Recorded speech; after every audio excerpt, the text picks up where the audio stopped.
Cigarette না খেয়ে ঠোঁটগুলোর যত্ন নিতেছি, কারণ এটা আমার বউয়ের সম্পত্তি।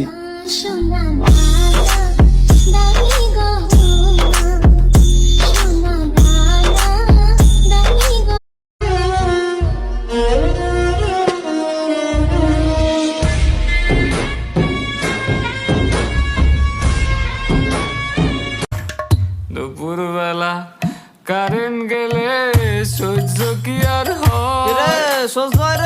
ওয়াইফাই চলে যায় বাসায়, ফ্রি ডাটা ইউজ করতে হয় রে বন্ধু, ইউজ করতে হয়।